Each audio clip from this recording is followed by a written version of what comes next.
चलिए पे welcome to the C hub. और आज जो हम पढ़ने वाले हैं वो तुम्हारा सैलरी हेड का नेक्स्ट सेक्शन 16।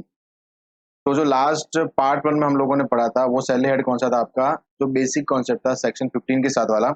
अभी जो हम पढ़ते डिडक्शन फ्रॉम सैलरी, तो मैं थ्रू आउट दी जो आगे मैं सैलरी हेड की वीडियो बनाने वाला हूँ उसके लिए मैं आपको एक दो चीज बोल देता हूँ कि आगे बहुत बार मैं एक वर्ड का नाम लूंगा, उसका नाम क्या रहेगा, टैक्सेबल। क्या रहेगा? टैक्सेबल। तो सर जैसे मैं ये वर्ड बोलता हूँ कि ये चीज क्या हो जाएगा, टैक्सेबल, या ये फिर अमाउंट क्या हो जाएगा, टैक्सेबल। तो टैक्सेबल मतलब क्या हो जाएगा, हम लोग उसको ऐड टू सैलरी क्या कर देंगे, उसको ऐड टू सैलरी। यस। जैसे मैं एग्जांपल लेता हूँ कि ये आपका नॉर्मल सैलरी का फॉर्मेट रहेगा, हमको सैलरी ऐसे कैलकुलेट करना पड़ेगा, पर्टिकुलर और अमाउंट, पर्टिकुलर और अमाउंट। तो जो भी मैं बोल रहा हूँ ना टैक्सेबल, तो आपको यहाँ पे ऐड करते हुए जाना है, आपको यहाँ पे ऐड करते हुए जाना है, यस और नो। तो ये आपका, जैसे मैं बोलता हूँ कि इट शुड बी टैक्सेबल, तो वो अमाउंट आपको यहाँ पे ऐड करते हुए आउटर कॉलम में लिखना है। जैसे मैं ये कर लूंगा, अपने को क्या मिल जाएगा, ग्रॉस सैलरी। क्या मिल जाएगा? Gross salary. बराबर। क्या मिल जाएगा हम लोगों को? Gross salary. और हाँ, अभी जो डिडक्शन की हम लोग बात करेंगे ना, ये आपको ग्रॉस सैलरी के बाद में क्या मिलेगा, डिडक्शन। क्या मिलेगा बाद में? क्या मिल जाएगा आपको? डिडक्शन मिल जाएगा, यस और नो। तो यहाँ पे सुनने वाली बात क्या है कि सर जो मैं डिडक्शन की बात कर रहा हूँ ये आपको ग्रॉस सैलरी, यानी पूरे सैलरी हेड का आप टैक्सेबल अमाउंट लिख दोगे। फिर जैसे वह उसको टोटल करोगे तो आपको क्या आ जाएगा, ग्रॉस सैलरी। और उसके बाद में आपको क्या मिल जाएगा, डिडक्शन। क्या मिल जाएगा आपको? डिडक्शन, यस और नो। तो चलिए फिर हम लोग स्टार्ट करते हैं विथ डिडक्शन। फर्स्ट डिडक्शन क्या बोला उन्होंने? Standard deduction. क्या बोला? Standard deduction. Section 16 1A, section 16 1A। वहां पे क्या बोला है कि सर जितना आपका सैलरी, ग्रॉस सैलरी रहेगा और 50,000 which ever is lower. Suppose example लेते हैं हम लोग, क्या यहाँ पे एक एग्जांपल लेते हैं कि यहाँ पे मैंने सब सैलरी लिख दिया था और मेरा ग्रॉस सैलरी आया था 9 लाख। कितना आया था? 9 लाख। तो यहाँ पे आगे आपको ये कभी सेक्शन दिया हुआ नहीं रहेगा कि सर आप स्टैंडर्ड डिडक्शन का ध्यान रखिए। आपको जैसे 9 लाख लिख दिया, आपका नेक्स्ट डिडक्शन ये रहेगा 16 1A का। कौन सा? Standard deduction. 9 लाख और 50,000 विच एवर इज लोअर। तो अपना लोअर कौन सा आ जाएगा? 50,000। तो हम लोग को क्या करना है, 9 लाख में से 50,000 लेस कर देना, यस और नो। तो ये आपका पहले अमाउंट कितना था? 40 था, बट FA 19 में उसको अमेंड किया गया और अमेंडमेंट के बाद में अमाउंट कितना हो गया? 50,000। हमने हाउस प्रॉपर्टी हेड में भी पढ़ा था कि सर वहां पे भी अपने को 30% स्टैंडर्ड डिडक्शन ऑन NAV, वो बिना के अपने को देना पड़ेगा। वहां पे कोई भी आपको बोलेगा नहीं कि सर आपको ये डिडक्शन देना है, ठीक है। तो यहाँ पे भी सेम ही चीज है, यहाँ पे भी आपको वही करना है कि सर जब आपको बोला गया ग्रॉस सैलरी, तो उसमें से सबसे पहले आपको 16 1A में स्टैंडर्ड डिडक्शन आपको देना पड़ेगा। उसके बाद में नेक्स्ट आते हैं एंटरटेनमेंट अलावेंसेस। कौन सा है? Entertainment allowances. इसको दो पार्ट में डिवाइड किया गया है। एंटरटेनमेंट अलावेंसेस, अभी मैं आपको यहाँ पे एक बताता हूँ, वर्ड आ रहा है यहाँ पे अलावेंसेस। कौन सा आ रहा है? Allowances. Allowance.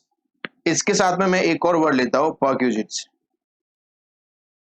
Perquisites, yes. Allowances मतलब क्या होता है कि जो एम्प्लॉयर अपने को क्या देगा, कैश में। क्या देगा? कैश में एक अमाउंट देगा।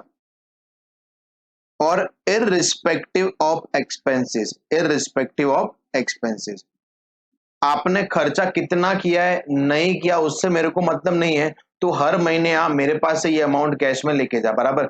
कैश मतलब आपको बैंक अकाउंट में भी ट्रांसफर करेगा, बट आपको वही अमाउंट ट्रांसफर करेगा। जैसे एग्जांपल लेते हैं, यहाँ पे लिखा हुआ है एंटरटेनमेंट अलावेंसेज, यस। तो आपको मूवी टिकट, जो भी आप एंटरटेनमेंट के लिए उसने आपको पैसा दिया है, तो वो क्या बोलता है कि मैं महीने का तेरे को 1,000 रुपया क्या देगा, एंटरटेनमेंट का अलावेंसेज देगा। बराबर ना? यस। ये एंटरटेनमेंट के लिए पैसा लेके जा। अभी मैं एंटरटेनमेंट करूं या नहीं करूं, तो भी मेरे को हर महीने 1,000 रुपया मिलने ही वाला है। उसको हम लोग क्या बोलते हैं? अलावेंसेस। क्या बोलते हैं उसको हम लोग? अलावेंसेस। जैसे मैं एक और अलावेंसेस का नाम लेता हूं, आगे आएगा मेडिकल अलावेंसेस। कौन सा? Medical allowances. उसका मतलब भी क्या हुआ कि हर महीने तू मेरे पास से 5,000 रुपया तेरे मेडिकल के लिए अमाउंट लेके जा। बराबर ना? हर महीने कितना लेके जा? 5,000। अभी सपोज वो महीने में मैं बीमार नहीं पड़ा तो भी मेरे को 5,000 रुपया मिलेगा। और अगर मैं बीमार पड़ भी गया और ज्यादा भी खर्चा हुआ है तो भी मेरे को 5,000 ही मिलेगा। यानी ये आपको कैश में प्रोवाइड होता है, इररिस्पेक्टिव आपने कितना खर्चा किया वो मैटर नहीं है। हर महीने ये अमाउंट लेके जा, ठीक है। अभी मैं आपको कोई भी नाम लूंगा, जैसे सर्वेंट अलावेंसेज। तो आपने सर्वेंट रखा है, हर महीने मेरे पास से 8,000 रुपया लेके जा। अभी आप सर्वेंट रखो मत रखो या बहुत ज्यादा सैलरी दो, वो तुम्हारे ऊपर है, मेरे को उससे कोई मतलब नहीं है। बट ये बेनिफिट तो हुआ ना, कोई मेरे मेडिकल का खर्चा को दूसरा एम्प्लॉयर कर रहा है, तो वो अपने को सैलरी हेड में टैक्सेबल तो करना ही है। तो हमने पहले ही पढ़ा था कि there should be employer employee relationship. And second one कौन सा था, any benefit amenities facilities provided by the employer to the employee will be taxable in salary head, will be taxable in salary head, yes और no. तो यहाँ पे same, यहाँ पे क्या आ जाएगा, एंटरटेनमेंट अलाउंसेस। अभी हम लोग बात करते हैं, एक और टर्म आपको आगे मिलेगा बट वो अभी मैं डिस्कस कर लेता हूं, उसका नाम क्या है, परक्यूजिट्स। परक्यूजिट्स में क्या होता है कि सर एम्प्लॉयर अपने को क्या देता है, फैसिलिटी, क्या देता है अपने को, फैसिलिटी, काइंड में बोल दो या फिर कभी कभार वो कैश में भी देता है। बट ये फैसिलिटी आपको कभी मिलेगा, जैसे एग्जांपल लेते हैं, मैं एग्जांपल के थ्रू समझाता हूं। हमने क्या पढ़ा था, एक पढ़ा था मेडिकल अलावेंसेस, क्या पढ़ा था, मेडिकल अलावेंसेस। उसमें क्या था कि एम्प्लॉयर मेरे को महीने का फिक्स अमाउंट दे रहा है कि भाई 8,000 रुपया तू लेके जा। अभी इवन मैं बीमार नहीं रहूंगा तो भी मेरे को महीने का 8,000 रुपया मिलने वाला है। अभी मेडिकल फैसिलिटी में क्या होता है, जैसे एम्प्लॉयर ने मेरे को क्या बोला है कि भाई मैं तेरे को मेडिकल फैसिलिटी दे रहा हूँ, ठीक है। तो सपोज ये एम्प्लॉयर है और ये कौन है, एम्प्लॉय है। ये कौन है, एम्प्लॉय है। एम्प्लॉय क्या हुआ सर, अप्रैल में बीमार नहीं था तो उसको 1 रुपया भी नहीं मिलेगा। अभी वो मई में बीमार हो गया और ड्यू टू उसके इलनेस वो हॉस्पिटलाइज हो गया, क्या हो गया, हॉस्पिटलाइज हो गया। यस, वो क्या हो गया, हॉस्पिटलाइज हो गया। अभी सर हॉस्पिटलाइज हुआ है वो, ठीक है। तो अभी वहां पे बिल कितना बन गया, सपोज 4 लाख, कितना बन गया, 4 लाख रुपए का खर्चा हुआ। तो इसका सीधा पेमेंट कौन करेगा, एम्प्लॉयर। कौन कर देगा, एम्प्लॉयर। सीधा पेमेंट कौन कर देगा, एम्प्लॉयर। अभी वापस मैं जून की बात करता हूं, जून में बीमार है ही नहीं तो पेमेंट करने की जरूरत नहीं, यानी यहाँ पे हर महीने फिक्स अमाउंट नहीं मिलेगा। यहाँ पे आपका जो भी खर्चा हो रहा है ना, वो रीइंबर्स कौन करेगा, एम्प्लॉयर। कौन कर देगा, एम्प्लॉयर। उसको हम लोग क्या बोलते हैं, फैसिलिटी। क्या बोलते हैं, फैसिलिटी।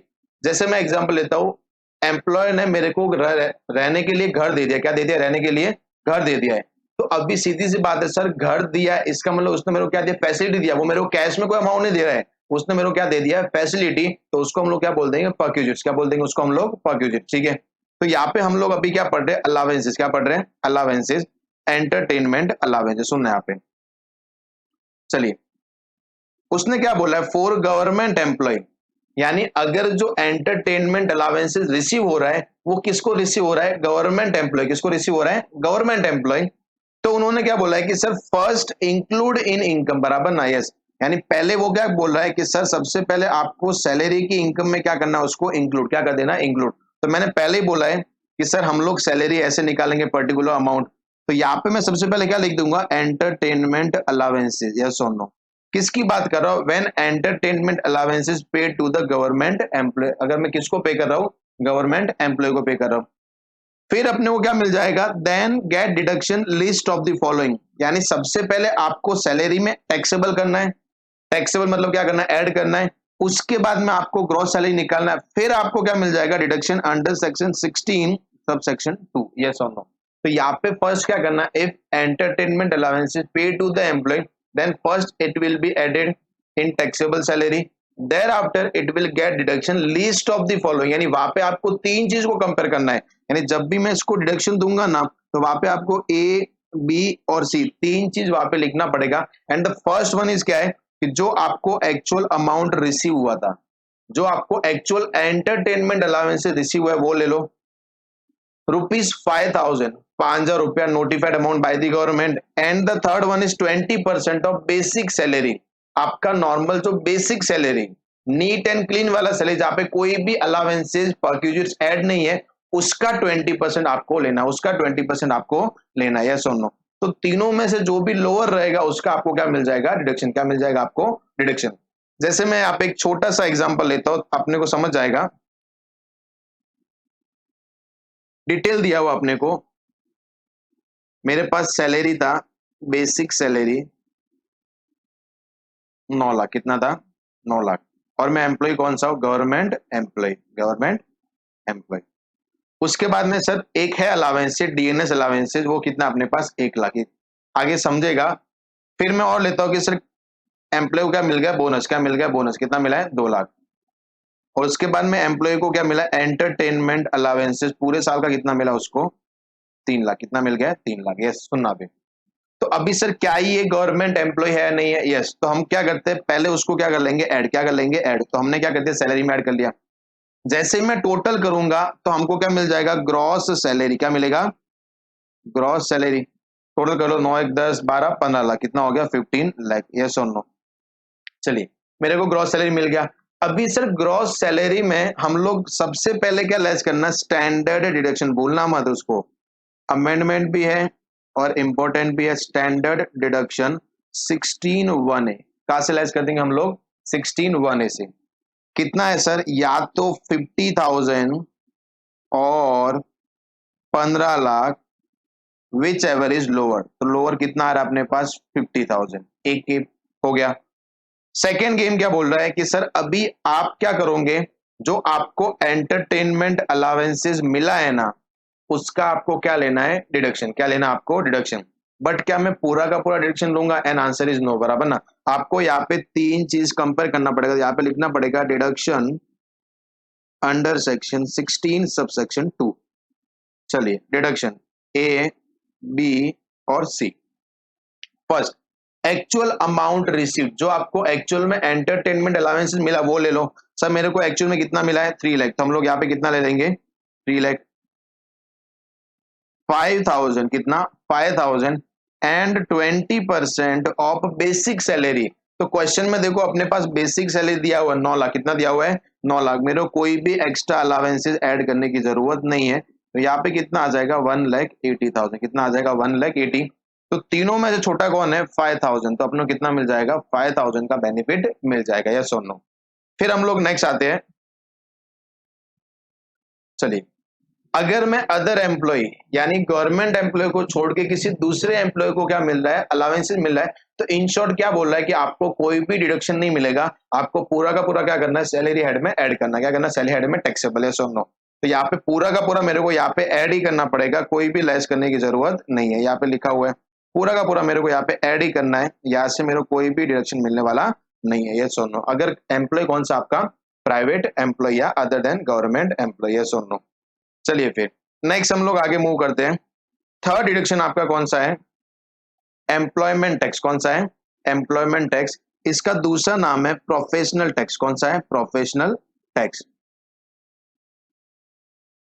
प्रोफेशनल टैक्स, बराबर सुनना भी। प्रोफेशनल टैक्स मतलब क्या होता है कि सर कोई भी एम्प्लॉय, मैं एम्प्लॉय की बात कर रहा हूं, जो काम कर रहा है, जो जॉब कर रहा है, तो उसका एक रिस्पॉन्सिबिलिटी है कि वो अपने प्रोफेशन के लिए एक छोटा सा अमाउंट टैक्स इसको दे दे गवर्नमेंट को। इसको दे दे गवर्नमेंट को। तो उसने जो भी अमाउंट पे किया है उसका उसको क्या मिल जाएगा, डिडक्शन। क्या मिल जाएगा, डिडक्शन। तो यहाँ पे दो है। फर्स्ट, इफ पेड बाय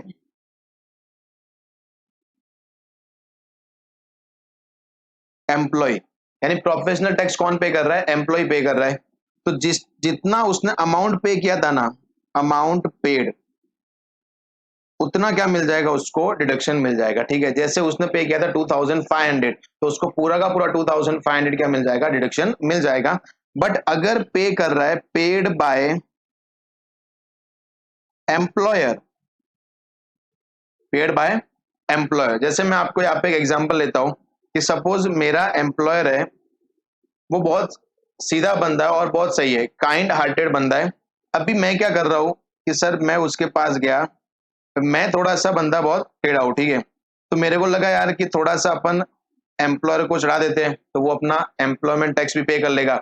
मैं उसके पास गया और जाके बोला कि सर जी बहुत खर्चे, मेरे पास सैलरी बहुत कम पड़ रहा है और ऊपर से ये एम्प्लॉयमेंट टैक्स भी मेरे को पे करना है। बोलते बेटा कितना पे करना है, मैं बोला सर 2,500। कितना पे करना है, 2,500 रुपया। इन कॉन्स्टिट्यूशन 2,500 दिया हुआ है, 2,500 हर एक एम्प्लॉय का रिस्पॉन्सिबिलिटी है कि वो प्रॉफिट जो भी जॉब कर रहा है, जिसका सर्टेन सैलरी जो भी लिमिट है उससे ज्यादा है, तो उसको एम्प्लॉयमेंट टैक्स पे करना पड़ेगा। तो अभी सीधी सी बात है कि सर 2,500 दिया हुआ है, तो कोई भी एम्प्लॉय 2,500 से ज्यादा कभी टैक्स पे नहीं करेगा। यस, ये आपको मैक्सिमम लिमिट दिया है कि 2,500 तक आप पे करना पड़ेगा, तो 2,500 से सर ज्यादा कोई पे करने वाला नहीं है। तो अभी सर एम्प्लॉय, मैं उसके पास गया और बोला कि यार सर पैसा है नहीं है, ऊपर से 2,500 रुपया और भरना है, मतलब अभी तो जिंदगी ऑलमोस्ट खराब हो गई है, ठीक है। तो वो क्या बोल रहा है कि ऐसा करते हैं, तेरा 2,500 रुपया, तेरा जो 2,500 रुपीज है वो मैं पे कर लेता हूँ। अभी जैसे ही उसने ये वर्ड बोला मेरे माइंड में और मेरे मुंह पे एक स्माइल तो आ ही जाएगी कि चलो ठीक है यार, अभी जेब से 25 रुपया तो बच गया। क्या ये एम्प्लॉय ने मेरे को बेनिफिट दिया या नहीं दिया? दिया ना, क्योंकि ये पैसा किसकी जेब से जाने वाला था? एम्प्लॉय की जेब से। बट अभी ये अमाउंट का पेमेंट कौन कर रहा है? एम्प्लॉयर। कौन पे कर रहा है? एम्प्लॉय। और अपने सैलरी हेड के स्टार्टिंग में पॉइंट नंबर 2 लिखा था कि any benefit, facilities, amenities provided by the employer to the employee will be taxable in salary head। तो यहाँ पे 2500 कौन पे कर रहा है? एम्प्लॉयर। क्या एम्प्लॉयर मेरे को बेनिफिट प्रोवाइड कर रहा है? And answer is yes. तो पहले मैं क्या करूंगा, ये 2500 रुपया टैक्सेबल कहाँ पे हो जाएगा? Salary head. कहाँ पे हो जाएगा? टैक्सेबल सैलरी हेड में। और वापिस ये 2500 रुपए का क्या मिल जाएगा मेरे को? डिडक्शन। क्या मिल जाएगा मेरे को? डिडक्शन। यस और no? From gross salary. From gross salary. Yes और नो? ये समझा। तो अपने पास टोटल डिडक्शन कितना? अपने पास 3 है। कितने हैं? 3। पहला कौन सा? Standard deduction. Second one is your employment entertainment allowances. उसमें कौन से 2 पार्ट थे? Government employ. सेकंड कौन सा था? Other employ. गवर्नमेंट एम्प्लॉय के लिए क्या बोला है कि उन्होंने सर फर्स्ट ऐड करना है सैलरी में, thereafter deduction will be allowed. कितना मिलेगा? List of the following actual amount 5000 और 20% ऑफ बेसिक सैलरी। एंड वहां पे क्या बोला अपन ने कि सर वो साइड में अगर प्राइवेट एम्प्लॉय हो तो पूरा क्या हो जाएगा? टैक्सेबल। क्या हो जाएगा? टैक्सेबल। फिर हमने क्या पढ़ा? एम्प्लॉयमेंट टैक्स या प्रोफेशनल टैक्स। क्या पढ़ा? एम्प्लॉयमेंट टैक्स या प्रोफेशनल टैक्स। तो जितना अमाउंट एम्प्लॉय पे कर रहा है उसका पूरा डिडक्शन मिल जाएगा, और जितना अमाउंट एम्प्लॉयर पे कर रहा है तो पहले हम लोग क्या कर देंगे? ऐड, और उसका हमको क्या मिल जाएगा? डिडक्शन। क्या मिल जाएगा हमको? डिडक्शन। यस और नो? चलिए फिर आगे हम लोग पढ़ते हैं टैक्सेबिलिटी ऑफ अलावेंसेस। क्या पढ़ रहे हैं? Taxability of allowances. कौन कौन से अलावेंसेस क्या हो जाएंगे? टैक्सेबल। क्या हो जाएंगे? टैक्सेबल। सुनना यहाँ पे फर्स्ट आते हैं हाउस रेंट अलावेंसेस। कौन सा है? House rent allowances, HRA। अगर कोई बंदा रेंट पे रह रहा है या नहीं रह रहा है, एम्प्लॉयर उसको क्या करता है? एक पर्टिकुलर लमसम अमाउंट देता है कि भाई ये ले amount towards house rent allowances. अगर तू रेंट पे रह रहा है तो मैं मेरी साइड से थोड़ा सा अमाउंट दे रहा हूं, जिससे क्या हो जाएगा? कंपनसेट। क्या हो जाएगा? थोड़ा सा तेरा रेंट का बर्डन भी कम हो जाएगा। तो उसको हम लोग क्या बोलते हैं? House rent allowances. क्या बोलते हैं? House rent allowances. उन्होंने क्या बोला है कि सर ये HRA का अपने को क्या मिलेगा? एग्जेम्पशन। क्या मिलेगा अपने को? एग्जेम्पशन। यस और नो? और जैसे मैं बोलता हूँ कैसे मिलेगा, यहाँ पे देखना, ये अपन पूरा सैलरी का कैलकुलेशन कर रहे हैं। तो यहाँ पे हम लोग क्या लिखेंगे? HRA received. क्या लिखेंगे? HRA received. मेरे को एम्प्लॉयर ने इतना HRA दिया, बराबर, less exempt under section 10 sub section 13A। जब भी आपको सेक्शन 10 आएगा मतलब वो ऑलवेज किसकी बात करेगा? एग्जेम्पशन की बात करेगा। ठीक है? तो मेरे को HRA मिला, मैंने अमाउंट लिख दिया। अभी आपको लिस्ट ऑफ द फॉलोइंग का क्या मिल जाएगा? एग्जेम्पशन। क्या मिल जाएगा? तो अपने को सर 3 चीज कंपेयर करना है। कौन कौन सा? फर्स्ट एक्चुअल HRA रिसीव्ड, जो आपको एक्चुअल में मिला है वो आपको लिखना है। Rent paid minus 10% of salary. Rent paid minus 10% of salary.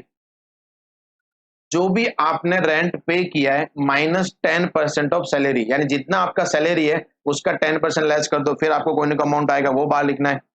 And third one is या तो 40% आप ले लो या फिर 50% ऑफ सैलरी। या तो 40% ले लो या फिर 50% ऑफ सैलरी। यस। तो आपको तीनों में से जो भी लोअर रहेगा वो अमाउंट का क्या मिल जाएगा? एग्जेम्पशन। क्या मिल जाएगा आपको? एग्जेम्पशन। और बाकी का अमाउंट क्या हो जाएगा? सैलरी हेड में टैक्सेबल। यस और नो? तो आपको ऐसा ही फॉलो करना है। जितना HRA मिला उसमें से list of the following will be allowed as exemption, and the first one is actual HRA received, second one is rent paid minus 10% of salary, and the third one is 40 या 50% of salary। yes। अभी सुनना यहाँ पे 3 term अपने को अच्छे से समझना है। And the first one is sir, एक तो सैलरी का मतलब क्या होता है? What is mean by the salary? What is mean by the salary? And the second one is sir 40% कब भी लेना है, 50% कब भी लेना है? ठीक है? तो मैं 40 और 50 तो अभी सॉल्व करवा देता हूँ। 40% जो ऐसी सिटीज जो मेट्रो सिटी नहीं है उनके लिए कितना लेना? 40%। और 50% मीन जो मेट्रो सिटी है, यानी सपोज एग्जांपल लेते हैं कि मैं मुंबई में रह रहा हूँ, एम्प्लॉयर भी मुंबई का है, तो उसने मेरे को क्या दिया? HRA। क्या दे दिया है? HRA। तो मेरे को कैलकुलेशन यहाँ पे करना पड़ेगा। अभी HRA उसने दिया है, तो मैं रहता कहाँ पे, मुंबई पे। क्या मुंबई मेट्रो सिटी है, नहीं है? आंसर है यस, बराबर ना। तो आपको 50% लेना पड़ेगा। कितना परसेंट लेना पड़ेगा? 50%। बट अगर आप मेट्रो सिटी में नहीं हो तो आपको कितना लेना पड़ेगा? 40%, बराबर, यस। आपको मालूम ही रहेगा मेट्रो सिटी कितना है, 4, बराबर ना, यस। मुंबई, दिल्ली, चेन्नई, कोलकाता, तो 4 मेट्रो सिटीज है। अगर आप वहां पे स्टे कर रहे हो तो आपको कितना मिल जाएगा? 50% ऑफ सैलरी। और अगर आप वहां पे स्टे नहीं करते तो कितना मिल जाएगा? 40%। तो ये तो अपना डाउट क्लियर हो गया। अभी मेन डाउट आता है कि सर सैलरी के लिए हम लोग क्या करेंगे, ठीक है? तो उन्होंने क्या बोला है कि बेटा सैलरी जब आप लोगे ना, तो आपको सैलरी में क्या क्या लेना है? बेसिक पे, यानी basic salary, plus DA in terms. इसको मैं क्या बोलता हूँ? दिल वाला। क्या बोलता हूँ इसको मैं? दिल वाला। यानी आपको डीए कौन सा लेना है? In terms. यानी क्वेश्चन में दिया हुआ रहेगा कि DA forming part of retirement. मैं थोड़े टाइम बाद में समझा दूंगा कि इन टर्म्स होता क्या है। And plus percentage of commission based on turnover. ऐसा कोई कमीशन जो आपको टर्नओवर अचीव करने पे मिलता है। जैसे कोई मैं कंपनी में गया, वहां पे वो कंपनी का एम्प्लॉयर मेरे से क्या बोलता है कि बेटा तो जितना टर्नओवर कंपनी के लिए लेके आएगा ना, जितना टर्न हो तो बढ़ा के आएगा, उसका तेरे को 2% का मिल जाएगा कमीशन। क्या मिल जाएगा? कमीशन। तो वो कमीशन मेरे को क्या करना है? इंक्लूड। क्या करना है? इंक्लूड। लमसम कमीशन रहेगा वो इंक्लूड नहीं करना। यानी उसने बोल दिया कि तू कितना भी काम कर ले, महीने का मैं तेरे को 20,000 रुपया ही कमीशन देगा, तो वो कमीशन कभी भी मैं सैलरी के लिए इंक्लूड नहीं करूंगा। यस और नो? तो यहाँ पे सैलरी का मतलब क्या है? Basic salary plus DA in terms, या फिर आप डीए दिल वाला बोल सकते हो, plus percentage of commission based on turnover. Yes, ये बिलीव मी, ये आपका सैलरी का जो है, ये 4 जगह टोटल आता है। तो आपको यहाँ पे एक अच्छे से याद रखना है, जब भी हम आगे पढ़ेंगे तो वहां पे आपको क्या देना? खाली रेफरेंस। क्या देना? आपको रेफरेंस देना। यस, सुनना अभी।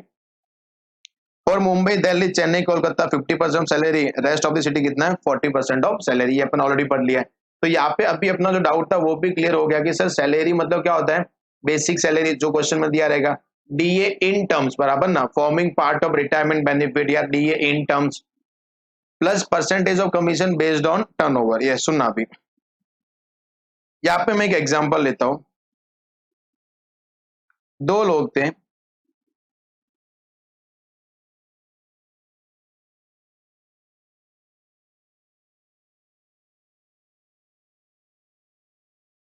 एक मैं खुद था एंड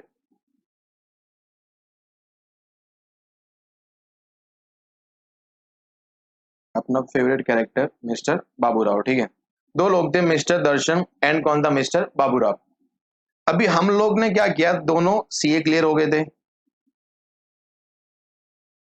और हम लोगों ने क्या सोचा कि हम लोग एक ही कंपनी में क्या करेंगे? जॉब करेंगे, ठीक है? तो हमने एक मल्टीनेशनल कंपनी में काम के लिए सोचा, टाटा लिमिटेड। अभी सर हम लोग वहां पे गए, इंटरव्यू हुआ, सब राउंड हो गए, हम लोग क्लियर भी हो गए। अभी हमको पैकेज ये टाइप में दिया हुआ था कि सर मेरे को क्या बोला था कि तेरा सैलरी कितना रहेगा? 5 लाख। बाबूराव को भी क्या बोला कि भाई तेरा भी सैलरी कितना रहेगा? 5 लाख। ज्यादा कम बोल दिया। तेरा सैलरी कितना रहेगा? 10 लाख इनिशियल स्टार्टिंग सैलरी। तेरा भी कितना रहेगा? 10 लाख, बराबर। अभी इसने क्या बोला बाबूराव को कि भाई तेरे को हर महीने, हर साल हम लोग क्या देंगे? 1,50,000 रुपीज क्या देंगे? डीए। क्या देंगे? DA. Yes, DNS allowances. DA होता क्या, ये मैं थोड़ा सा आगे कॉन्सेप्ट आगे वापस समझा दूंगा। बट डीए कितना है? 1,50,000। मेरे को क्या बोला कि तेरे को 10% ऑफ सैलरी कितना देंगे? 10% ऑफ सैलरी, बराबर। ऐसा बोल के हम लोगों को बाहर भेज दिया। अभी जैसे उसने 10% बोला, आपने जैसे मैंने भी 10% बोला, आपने माइंड में क्या आएगा रहेगा कि इसको डीए कितना मिलने वाला है? 1 लाख। कितना मिलने वाला है? 1 लाख। 10 और 1 कितना हो गया? 11 लाख। और ये भाई को कितना मिल गया? 11,50,000। कितना मिला? 11,50,000। अभी बाहर आ गए। बाहर आके मैं बोलता है कितना पैकेज हो रहा है? मैं बोला भाई 11 लाख हो रहा है। वो बोलता है कितना? और बोलता है 11,50,000 हो रहा है। तो ऑब्वियसली वो मेरे कुछ ना कुछ तो बातें बोलने वाला है, बराबर ना, कि भाई देख तेरे से मेरी इज्जत बहुत ज्यादा है, मेरे को 50,000 रुपया और एक्स्ट्रा मिल रहा है। मैं बोला ठीक है भाई, क्या कर सकते हैं, अभी है काम तो करना ही है, साथ में अपन काम कर ही रहे हैं। नेक्स्ट साल, नेक्स्ट ईयर, जैसे ही 1 साल हो गया, वापस मैं यहाँ पे बोलता हूँ, जैसे नेक्स्ट ईयर हो गया, कुछ वो टाइम पे उसने मेरा सैलरी कितना बढ़ा लिया? मेरे काम से खुश होकर उसका सैलरी कितना मेरा बढ़ा दिया 15 लाख, कितना बढ़ा दिया 15 लाख, कि भाई तेरा सैलरी कितना 15 लाख है। बट साथ में भाई ये भी काम कर रहा था तो इसका भी सैलरी कितना कर दिया 15 लाख कर दिया, कितना कर दिया 15 लाख। हो सकता है ऐसा। अभी सर मेरे को तो कैसे मिल रहा है 10% ऑफ सैलरी, कैसा मिल रहा है 10% ऑफ सैलरी। यस, तो सर 15 लाख का 10% कितना होता है 1,50,000। इसको तो फिक्स मिल रहा है ना, इसको तो डीए कितना मिल रहा है फिक्स मिल रहा है, कितना मिल रहा है 1,50,000। तो यहाँ पे कितना आ जाएगा 16,50,000 और यहाँ पे भी कितना आ जाएगा 16,50,000। मैं वापस दोनों बाहर आ गए, बोला भाई कितना हो रहा है, मैं बोला 16,50,000, बोला तेरा भी, मैंने कहा मेरा भी सेम ही हो रहा है। अभी वो कुछ बोलेगा नहीं मेरे को, वो कुछ बोलेगा नहीं, क्योंकि दोनों का सैलरी क्या हो रहा है सेम हो रहा है। मैं उसको बोलूंगा कि भाई देखना आगे तेरा जिंदगी और खराब होने वाला है एज कंपेयर मेरे से, बराबर ना। बोलता कैसे, ठीक है चलो भाई 2 साल और आगे जाते हैं। आफ्टर 2 इयर्स मेरे काम से खुश होकर मेरा सैलरी कितना बढ़ा दिया 20 लाख, कितना बढ़ा दिया 20 लाख। वो भी बंदा काम कर रहा है, उसका भी सैलरी कितना कर दिया 20 लाख, कितना कर दिया 20 लाख। अभी सर मेरा डीए कितना 10% ऑफ सैलरी, 20 लाख का 10% कितना होता है 2 लाख, कितना हो जाता है 2 लाख, इट मेक्स 22 लाख। वो भाई अभी भी 1,50,000 पे अटके हुए हैं, 1,50,000 कितना हो जाएगा इसका 21,50,000, कितना हो गया 21,50,000। अभी मैं बाहर आके बोलूंगा भाई कितना बना, बोलता है 21,50,000, मैं बोला कितना बना 22 लाख बन गया, ठीक है। मैं बोला क्योंकि सर यहाँ पे क्या और मालूम है कि सर जो परसेंटेज वाला डीए होता है ना, वो हमारी सैलरी में जितना मेरा सैलरी रहेगा उसमें एड ऑन करते जा रहा है। बट जो परसेंटेज वाला नहीं है ना, वो क्या कर रहा है, बस आपका जितना सैलरी है मैं उतना अमाउंट क्या कर लूंगा ऐड कर लूंगा। तो इन शॉर्ट सर जिसका सैलरी ज्यादा होता है उसको रिटायरमेंट बेनिफिट तो ज्यादा मिलते हैं ना। जैसे मैं एग्जांपल लेता हूं कि सपोज एक कंपनी है टाटा लिमिटेड, उसके अंदर एक वॉचमैन है और एक मैनेजर है जो साथ में जॉब पे लगे थे, एक साथ जॉब पे, वो भी बंदा उसी दिन अपॉइंट हुआ था और मैनेजर भी उसी दिन अपॉइंट हुआ था। दोनों ने 30 साल तक एक साथ काम किया, उसका भी सैलरी इंक्रीमेंट होता गया, मैनेजर का भी सैलरी इंक्रीमेंट होता गया, और दोनों एक ही दिन पे क्या हो गए रिटायर, क्या हो गए रिटायर। अभी सर मेरा पहला क्वेश्चन कि दोनों एक ही दिन पे क्या हो रहे हैं रिटायर, तो क्या दोनों को रिटायरमेंट बेनिफिट एक जैसे मिलेंगे? एंड आंसर इज नो, बराबर ना, यस। क्योंकि सर जो हायर लेवल पे है ना उसका डीए ज्यादा काम कर रहा है as compare to lower level वालों को, बराबर। तो ऐसा कोई डीए जो रिटायरमेंट बेनिफिट में अपने को एड ऑन करता है तो वो डीए हम लोग यहाँ पे लेते हैं, बराबर। उसको अब क्या बोलते हैं डीए दिल वाला, क्या बोलते हैं डीए दिल वाला, यस। तो इन शॉर्ट अगर क्वेश्चन में परसेंटेज वाला दिया हुआ है और कुछ भी नहीं दिया हुआ है तो अपने को यही एज्यूम करना है कि वो इन टर्म्स है, कौन सा इन टर्म्स है। अदरवाइज क्वेश्चन में दिया हुआ रहेगा कि सर 40% डीए है, उसमें से 60% क्या है दिल वाला, यानी इन टर्म्स है, forming part of retirement benefit. तो अपने को जो इन टर्म्स वाला है ना वही डीए अपने को कंसिडर करना है, यस और नो। एंड लास्ट में क्या बोला है कमीशन, टर्नओवर वाला कमीशन ही इंक्लूड करना है, लमसम वाला कमीशन इंक्लूड करने की जरूरत नहीं है। तो होप सो आपको ये एचआरए समझा रहेगा। सुना भी, एचआरए मतलब हाउस रेंट अलाउंस जो आपको मिलता है टू कंपेंसेट योर रेंट, बराबर ना, ताकि आपका रेंट का बर्डन थोड़ा सा कम हो जाए। Sir list of the following will be exempt, क्या हो जाएगा exempt. First one is actual HRA, sorry actual HRA received, second one is rent paid minus 10% of salary, and the third one is 40 या 50% of salary, and whereas 50% किसके लिए रहेगा metro city and 40% for rest of the city. Salary के लिए हम लोग क्या लेंगे बेसिक सैलरी प्लस डीए दिल वाला plus percentage of commission based on turnover, based on turnover, yes.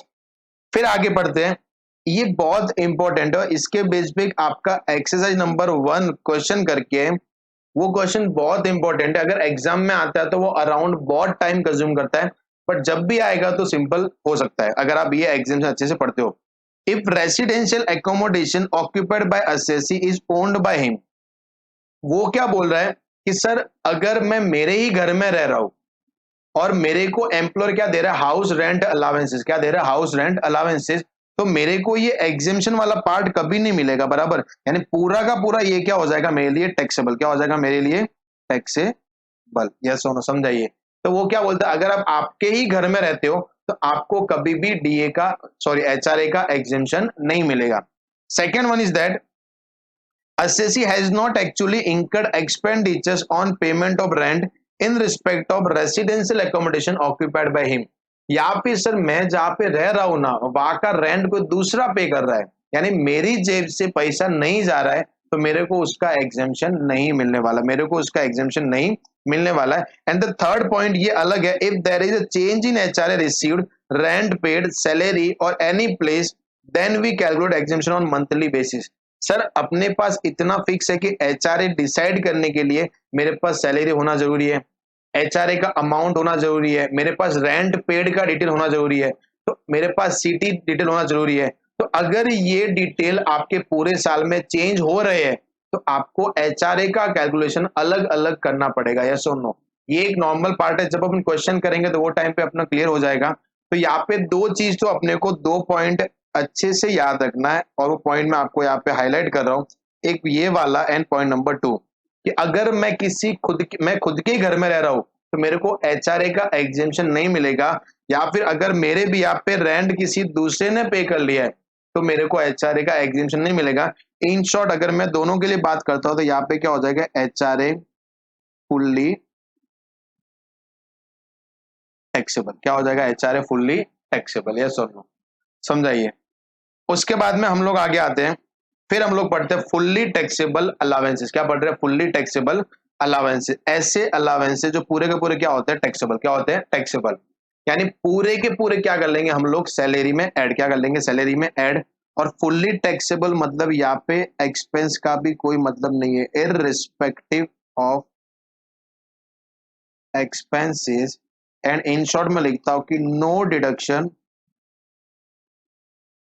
Of expenses will allow. कोई भी आपको एक्सपेंस का डिडक्शन नहीं मिलेगा। पहले अपन ये पूरे अलाउंसेस पढ़ते हैं, उसके लिए मैंने आपके लिए शॉर्टकट की बनाया हुआ है, जहां पे लिखा हुआ है डीटीओ सीएस एंड पीएफ मिलकर मेरी वाट लगा दी थी, बराबर। तो यहाँ पे डी मतलब क्या हो जाएगा आपका, डीएनएस अलावेंसेस। कौन सा हो जाता है, डीएनएस अलावेंसेस। सुनना, डी मतलब क्या हो जाएगा आपका, डीएनएस अलावेंसेस।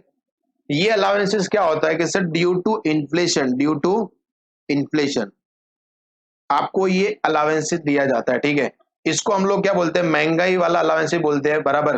तो अगर ड्यू टू इन्फ्लेशन हो रहा है तो आपको ये अलावेंसेस मिलेगा। सेकंड कौन सा है, टिफिन अलावेंसेस। मैं बात कर रहा हूँ अलावेंसेस की, जहां पे आपको कैश में दिया जाएगा, इररिस्पेक्टिव आप टिफिन के लिए खर्चा कर रहे हो या नहीं कर रहे, वो बात अलग है। मेरे पास आना महीने का 3,000 रुपया लेके जाना चाहिए खाने के लिए, ठीक है। फिर आते हैं ट्रांसपोर्ट अलावेंसेस। कौन सा है, ट्रांसपोर्ट अलावेंसेस। ट्रांसपोर्ट अलावेंसेस, ये अलावेंसेस कौन सा आपका, ऑफिस से घर का और घर से ऑफिस का जाने का अलावेंस, बराबर सिद्ध। कितने भी बड़े हो जाएंगे, सपोज हम लोग चार्टर्ड अकाउंटेंट बन गए और हम लोग मल्टीनेशनल कंपनी में भी जा रहे हैं, तो वहां पे अगर इंटरव्यू होगा, लास्ट में अपना क्वेश्चन ये आता है कि सर पास का खर्चा कौन देगा, बराबर ना। लास्ट हो जाता है, ये वही खर्चा है, कौन सा, ट्रांसपोर्ट अलावेंसेस। तो अगर ये अलावेंसेस किसी को मिल रहा है, और यहाँ पे मैं क्लियर भी कर देता हूँ किसको, मतलब नॉर्मल पर्सन। किसको मिलता है, नॉर्मल पर्सन, यानी जो बंदा एकदम ठीक ठाक है उसको मिल रहा है, तो पूरा का पूरा क्या हो जाएगा, टैक्सेबल। क्या हो जाएगा, टैक्सेबल। ट्रांसपोर्ट अलावेंसेस मतलब ऑफिस से घर, घर से ऑफिस जाने का जो भी खर्चा एम्प्लॉयर अपने को दे रहा है, तो पूरा क्या हो जाएगा, टैक्सेबल। ओवर टाइम अलावेंसेस, अगर आप कोई भी ओवर टाइम करे हो तो आपको ओवर टाइम का जो भी अलावेंसेस मिलता है वो भी पूरा का पूरा क्या हो जाएगा, टैक्सेबल। सिटी कंपेंसेटरी अलावेंसेस, एक सिटी से दूसरे सिटी में कंपेंसेट करने के लिए आपको कोई भी अलावेंसेस दिया, उसको हम लोग क्या बोल देंगे, सिटी कंपेंसेटरी अलावेंस। जैसे एग्जांपल लेते हैं कि सर मैं राजस्थान में, मेरे गांव के पास, गांव से थोड़ा सा दूर एक सिटी है सिरोही करके। अभी सर मैं वहां पे as a chartered accountant employed हुआ, और वो राजस्थान में एरिया, तो वहां पे इतना पैकेज नहीं मिलेगा जितना अपने को महाराष्ट्र में मिलता है। तो वहां पे मेरा पैकेज कितना था, 30,000 रुपीज पर मंथ, और मैं उससे सेटिस्फाइड था। 30,000 मल्टीप्लाई बाय 12 अपने को पूरे साल में कितना आया था, 3,60,000। अभी हुआ ये कि वो सेम कंपनी, उसका महाराष्ट्र में भी ब्रांच है, अंधेरी में। कहाँ पे है, अंधेरी में। तो सर वो कंपनी का मेरे को कॉल आया कि बेटा तू ऐसा कर, आज गाड़ी पकड़ ले, कल तेरे को अंधेरी आना है, अंधेरी आके तेरे को रहना है। अभी मैंने सुना हुआ है कि यार अंधेरी में रेंट वेंट बहुत ज्यादा रहता है। अभी जितना मेरा महीने का सैलरी है उतना तो महीने का वहां पे रेंट पे करना पड़ सकता है। तो मैं बोला कि सर ठीक है मैं आ तो जाऊंगा, बट सर क्या सैलरी इंक्रीज होगा, ये का ये रहने वाला है। तो बोलता है कि बेटा सैलरी इंक्रीज नहीं होगा, तो मतलब सर फिर मैं आके क्या करूंगा, क्योंकि मैं वहां पे आऊंगा 30,000 तो मेरा रेंट में पे करूंगा, खाने का पीने का खर्चा, यानी मेरे को अलग से एक्स्ट्रा लोन लेना पड़ेगा। तो मैं बोला सर मैं नहीं आ सकता। तो बोला ठीक है तू आ जा, मैं तेरे को 30,000 तो सैलरी दे ही रहा हूँ, और 50,000 क्या देता हूँ, सिटी कंपेंसेटरी अलावेंसेस, यानी टोटल तेरा सैलरी कितना बन जाएगा, 80,000 पर मंथ। बस बोला ये बात तो ना आपने अच्छी कर ली, मैं बस आज ही निकल रहा हूँ, कल आ जाऊंगा, ठीक है। तो ये जो आपको 50 मिल रहा है ना, ये क्यों मिल रहा है, to compensate the expenses of the city, बराबर ना। जो आप सिटी में जा रहे हो वाकई में भी जो हाई लिविंग स्टैंडर्ड्स है जो भी है वो अगर ज्यादा है तो उसके लिए आपको क्या मिल जाएगा, ये अलावेंसेस मिलता है, ठीक है। There after servant allowances already बात की हुई है, सर्वेंट आप रखो या मत रखो, मेरे जेब से इतना रुपया लेके जाओ। प्रोजेक्ट अलावेंसेज, आप किसी पर्टिकुलर प्रोजेक्ट पे काम कर रहे हो उसके लिए आपको अलावेंसेज मिल रहा है। फैमिली अलावेंसेज, आपकी फैमिली के लिए कोई अलावेंसेज मिल रहा है, महीने का जो भी 1,000 2,000 रुपया फैमिली के नाम से एम्प्लॉयर दे रहा है तो वो भी क्या हो जाएगा, पूरा का पूरा टैक्सेबल। मेडिकल अलावेंसेज, आप बीमार रहो या नहीं रहो, आप मेरे पास से इतना लेके जाओ, उसको हम लोग क्या बोल देंगे, medical allowances. Warden allowances, watchman की बात कर लो, वार्डन अलावेंस। एंड लास्ट कौन सा, आपका टेलीफोन अलावेंस है। आप टेलीफोन जितना भी खर्चा करो, पूरा कंपनी आपको महीने का 500 रुपया देती है। 500 से ज्यादा खर्चा हुआ वो अपना आपका प्रॉब्लम है, कंपनी आपको कितना देगी, 500 रुपीज रिम्बर्स करेगी, यस और नो। अभी सुनना यहाँ पे, सर यहाँ पे मैंने क्या लिखा था, irrespective of expense no deduction will be allowed. जैसे मैं एक एग्जाम्पल लेता हूँ, सर्वेंट अलावेंस, किसकी बात कर रहा हूँ, सर्वेंट। मेरे को पूरे साल में एम्प्लॉयर ने सर्वेंट अलावेंस कितना दिया, 1,50,000, कितना दे दिया, 1,50,000। और सर्वेंट अलावेंसेज कौन से डेफिनेशन में आता है, फुल्ली टैक्सेबल अलावेंसेज में। मैं क्या बोला कि सर सर्वेंट था ना वो तो मतलब और ज्यादा है, यानी उल्टा मेरा सर्वेंट का खर्चा कितना हुआ है सर, 90,000 हुआ, कितना हुआ है, 90,000। तो हम क्या बोलेंगे, इनकम टैक्स क्या बोलता है कि बेटा 90,000 हुआ है ना वो तेरा लुकआउट है, हम पूरा का पूरा 1,50,000 टैक्सेबल करेंगे। तू मेरे को ऐसा नहीं बोल सकता कि सर एम्प्लॉय ने 1,50,000 दिया था, उसमें से खर्चा मेरा 90,000 का चला गया तो मेरे पास बचा कितना, 60, कितना बचा है, 60। तो सर क्या मैं 60,000 टैक्सेबल कर दूं, एन आंसर इज नो, बराबर ना। आपके लिए पूरा का पूरा 1,50,000 क्या हो जाएगा, टैक्सेबल, क्या हो जाएगा, टैक्सेबल, यस और नो। सुनना अभी, नेक्स्ट आते हैं पार्टली टैक्सेबल अलावेंसेज। अभी नाम से मालूम पड़ रहा है कि पार्टली टैक्सेबल मतलब ऐसा अलावेंस है जो पूरा आपका टैक्सेबल नहीं होगा या पूरा एग्जाम नहीं होगा, थोड़ा टैक्सेबल, थोड़ा क्या हो जाएगा, एग्जाम। सुनना, allowances exam from tax to the extent of amount expended, यानी एक्सपेंडेड मतलब क्या होता है, स्पेंड, क्या बोला उन्होंने, स्पेंड। यानी अभी जो हम लोग नीचे पढ़ने वाले हैं ना, ये वो अलावेंसेज है जितना आप खर्चा करोगे उतना क्या हो जाएगा, एग्जाम, क्या हो जाएगा, एग्जाम। और जितना आपने खर्चा नहीं किया उतना क्या हो जाएगा, टैक्सेबल। जैसे ट्रेवलिंग अलावेंसेज, मेरे को एम्प्लॉयर ने पैसा दिया ट्रेवलिंग के लिए आउट ऑफ द टाउन 10,000, मेरे पास रियल में खर्चा कितना हुआ, 8,000, मैंने उनको कुछ अमाउंट दिया नहीं तो मेरे पास कितना बचा, 2,000 ना। तो सैलरी हेड में टैक्सेबल कितना हो जाएगा, 2,000, कितना हो जाएगा, 2,000। जितना आपने खर्चा किया है ना उतना क्या हो जाएगा, एग्जाम। फिर आते conveyance allowance to meet office duties. Example लेते हैं, आर्टिकल्स लोग है, जो भी आर्टिकल्स लोग देख रहे हैं बराबर ना, उनको तो मालूम है कि कन्वेंस होता क्या है, बराबर ना। ये तो ऐसा है कि जहां से अपन एक्स्ट्रा प्रॉफिट कमा सकते हैं बाय लीगल वे और इलीगल वे, ठीक है। बट कन्वेंस अलाउंस मतलब क्या होता है कि जैसे मैं ऑफिस में गया, बैग रखा, जैसे एम्प्लॉय मेरे को बोला कि बेटा तेरे को मजगांव जाना है या फिर तेरे को sales tax office, income tax office जाना है, मैं बोला ठीक है। अभी मेरी जेब में भले ही 500 रुपया रहेगा, मैं वहां से हिलेगा भी नहीं। मैं एम्प्लॉयर का बोलेगा सर कन्वेंस, और एम्प्लॉयर को मालूम है कि बंदा ऐसा है ना कि भले ही पैसा रहेगा पर उसको मेरे पे भरोसा नहीं है, मैं उसने मेरे को कितना दे दिया, 100 रुपया, कितना दे दिया, ये ले भाई 100 रुपया लेके जा। अभी सर ये मैं 100 रुपया लेके जा रहा हूँ, ये क्यों लेके जा रहा हूँ, to meet office duties, to meet office duties. Office की जो ड्यूटीज है वो पूरा करने के लिए मैं लेके जा रहा हूँ। कितना रुपया लेके गया मैं, 100 माइनस, सर मैंने आने जाने का खर्चा कितना हुआ, 80, तो टैक्सेबल कितना हो जाएगा, ओनली 20, कितना हो जाएगा, ओनली 20। तो जितना आपने एक्चुअल खर्चा किया ना उतना क्या हो जाएगा, एग्जाम, बाकी क्या हो जाएगा, टैक्सेबल। यूनिफॉर्म अलावेंसेज, अगर आपको यूनिफॉर्म के लिए कोई भी अमाउंट दिया बराबर ना, तो जितना आपने खर्चा किया उतना एग्जाम, बाकी क्या हो जाएगा, टैक्सेबल। डेली अलावेंसेज, रेगुलर खर्चा आपको दे रहा है तो वो क्या हो जाएगा, जितना एग्जाम उतना, जितना एक्सपेंड किया है वो क्या हो जाएगा, exam, rest of the amount will be taxable.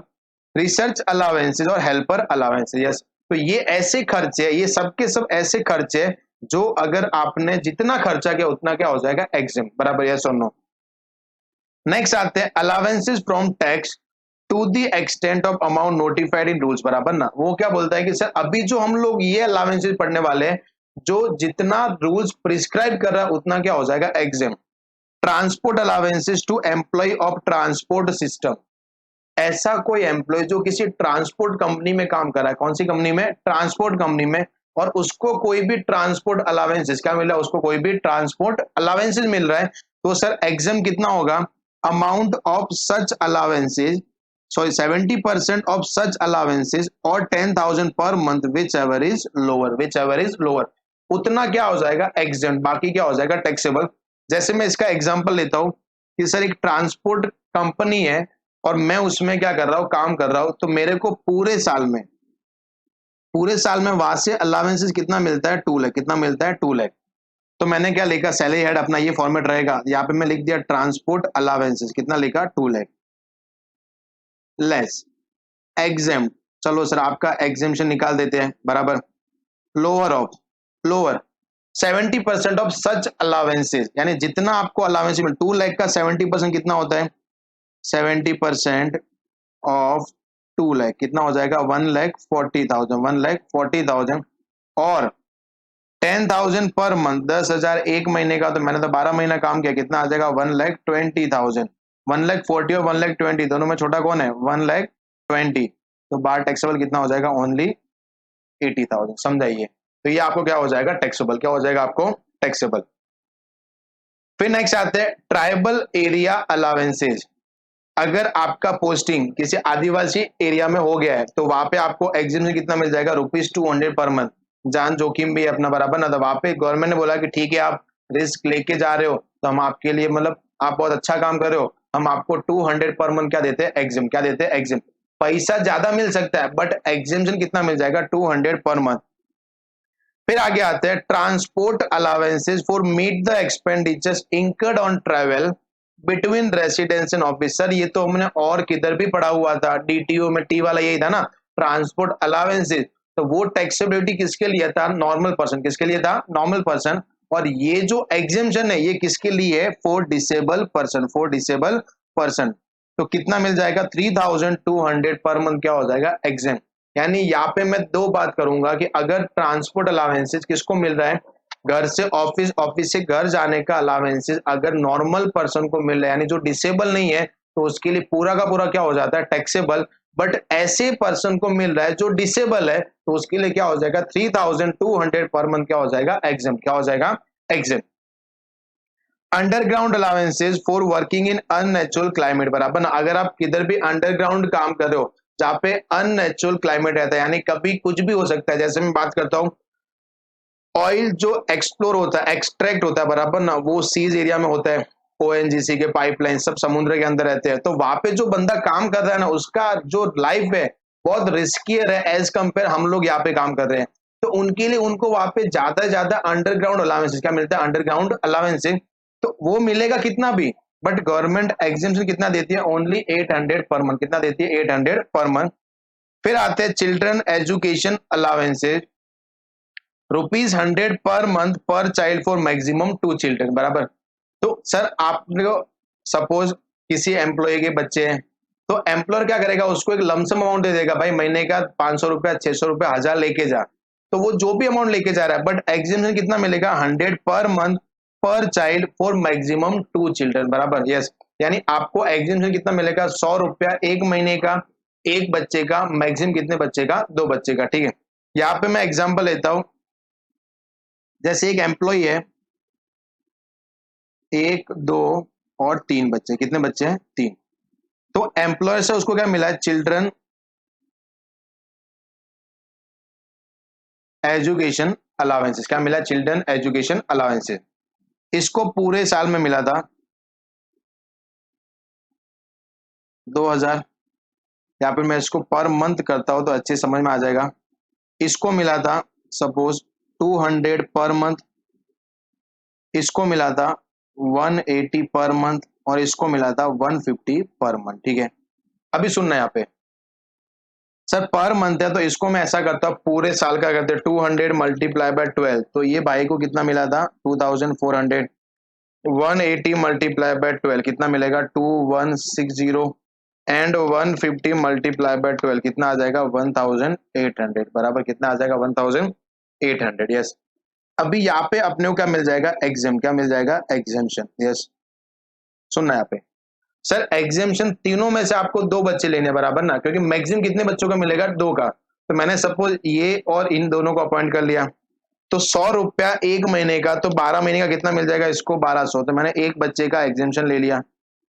चलिए, तो यहाँ पे कितना बच गया 1200, यहाँ पे भी कितना आ जाएगा 1200 आ जाएगा, कितना आ जाएगा 2160 माइनस 1200 कितना आता है 960, कितना आता है 960। यहाँ पे एग्जामेशन नहीं मिलेगा क्योंकि मैक्सिमम कितनों को मिलता है, दो को, तो यहाँ पे कितना आ जाएगा पूरा का पूरा 1800। तो ये तीनों अमाउंट ऐड कर लो, 960, 1800 एंड 1200, ये 3960 पूरा का पूरा सेल हेड में क्या हो जाएगा टैक्सेबल, क्या हो जाएगा टैक्सेबल। समझाइए। अभी सुनना है यहाँ पे, एग्जाम में थोड़ा सा क्वेश्चन ट्रिकी देते हैं, वो कैसे देते हैं मैं आपको यहाँ पे समझाता हूँ। एक, अगेन अपने कितने तीन बच्चे, चिंटू, मिंटू और पिंटू।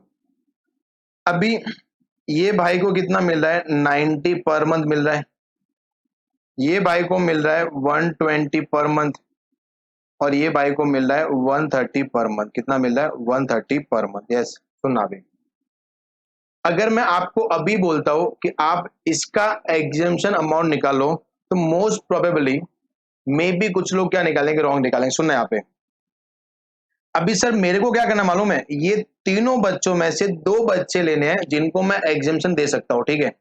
तो अभी यहाँ पे सुनना, अगर मैं ये वाले को ध्यान से देखना, अगर मैं चिंटू को लेता हूं, तो सर चिंटू को तो पूरे महीने का मिल भी कितना है 90 मिल रहा है ना, तो 90 यानी अपने को तो एग्जामेशन कितना मिलता है 100 रुपीज पर मंथ।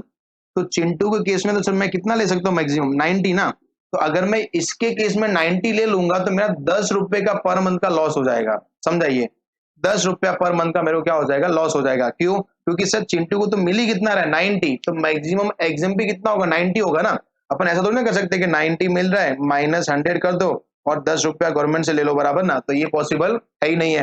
तो गवर्नमेंट क्या बोलते हैं कि आपको मैक्सिमम चिंटू के केस में कितना मिल जाएगा 90, तो यहाँ पे सर 10 रुपया मेरा एग्जामेशन का क्या हो रहा है खत्म हो रहा है। तो मैं क्या करूंगा मालूम है, ऐसे लोगों को पकड़ूंगा, ऐसे बच्चों को पकड़ूंगा जिनके पास 100 से ज्यादा का अमाउंट है। तो यहाँ पे अपने पास देखो दो लोग हैं, मिंटू और पिंटू, तो यहाँ पे मैं क्या बोल दूंगा, भाई तेरे को कितना मिल रहा है 120 पर मंथ ना, तो 12 महीने कितना मिलेगा 12 महीने का 1440, कितना मिलेगा 1440।